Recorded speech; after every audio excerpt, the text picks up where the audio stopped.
ஓ, இதான் நீ என்கிட்ட பேச வந்த விஷயமா? வானதி ரொம்ப நல்ல பொண்ணு அருள். கல்யாணத்தப்ப அவ பண்ணது தப்புதான், அத நான் நியாயப்படுத்தல. ஆனா அதுக்காக நீ அவளுக்கு கொடுக்கிற தண்டனை ரொம்ப பெருசு. இப்போ நீ அவளை காப்பாத்தலனா அவ அப்பாவாலேயே அவ வாழ்க்கை அழிஞ்சு போயிடும். என்ன பார்த்தா உனக்கு எப்படி தெரியுது? அவ என்ன ஏமாத்தி கல்யாணம் பண்ணவ. அது உங்களுக்கு எல்லாம் தெரியாம இருந்தப்ப நீங்க எல்லாரும் என்ன தப்பா நினைச்சீங்க, அது பரவாயில்ல. ஆனா இப்ப உண்மை தெரிஞ்சதுக்கு அப்புறமும் அதே மாதிரி நடந்துக்கிறீங்க. ஏன் இப்போ உங்களுக்கு எல்லாம் நான் தானே குற்றவாளியா தெரியுறேன்? அப்படிலாம் யாரும் நினைக்கல அருள். அப்போ ஏன் தப்பு பண்ண அவளுக்கே எல்லாரும் சப்போர்ட் பண்ணி பேசிட்டு இருக்கீங்க? அவ போய் சொன்னது உனக்கு கல்யாணம் பண்ணதெல்லாம் உன் மேல உள்ள அக்கறை இல்ல, நீ சாக கூடாதுங்கிறதுக்காக தான். அப்படிங்கிறப்போ நீ அவளை மன்னிக்கலாம்ல. அவளோட மூட நம்பிக்கைக்கு என் வாழ்க்கையை அவ பலியாக்குவா, அத நான் மன்னிக்கணும். இல்ல அருள், இங்க பாரு, நாம 2 பேரும் லவ் பண்ணும்போது ரொம்ப சின்சியரா தானே லவ் பண்ணோம். என் மேல தப்பு இல்லைன்னு என்ன யார் நம்பலனாலும் பரவாயில்ல. ஆனா காதலிச்ச பொண்ணு நீயாவது என்ன நம்ப வந்தா கல்யாணம் முடிஞ்ச அன்னைக்கு உங்ககிட்ட எல்லா உண்மையும் சொல்லணுங்கிறதுக்காக நான் கால் பண்ணேன். ஆனா நீ என்ன பண்ண?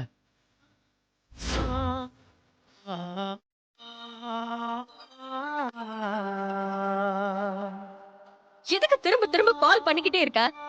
நந்தினி, நான் உங்ககிட்ட கொஞ்சம் பேசணும். நடந்ததுக்கும் எனக்கு எந்த சம்பந்தமும் இல்ல. நான் வானதி கழுத்துல தாலி கட்டவே இல்ல. அருள், நீ என்கிட்ட என்ன சொல்லியும் இப்ப எதுவும் ஆக போறது இல்ல, அத புரிஞ்சுக்கோ. எல்லாமே முடிஞ்சு போச்சு, இனி எதையுமே மாத்த முடியாது. நடந்து முடிஞ்சது முடிஞ்சதுதான். அத பத்தி பேசி ஒன்னும் ஆக போறது இல்ல. இனிமே நம்ம பேசுறதுக்கு ஒன்னும் இல்ல. உன்னை கெஞ்சி கேக்குற, தயவு செஞ்சு இனிமே எனக்கு கால் பண்ணாத. எல்லாமே முடிஞ்சு போச்சு, நாம இனிமே பேசுறதுக்கு ஒண்ணு இல்லைன்னு சொல்லி போனை வச்சுட்டேன். அந்த நேரத்துல எனக்கு எப்படி வலிச்சதுன்னு உனக்கு தெரியுமா? எனக்கு ஒண்ணு புரியல, பொண்ணுங்களால மட்டும் எப்படி இப்படி முடியுது?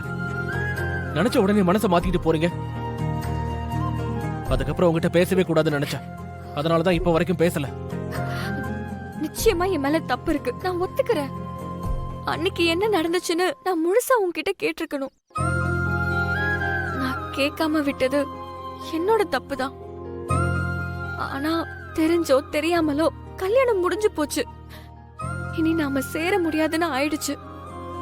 அந்த நேரத்துல நாம காதலிச்ச விஷயம் வெளியே தெரிஞ்சா அது நம்ம குடும்பத்துக்குள்ள இன்னும் பெரிய பிரச்சனை ஆகுமோங்கிற பதட்டத்துலதான்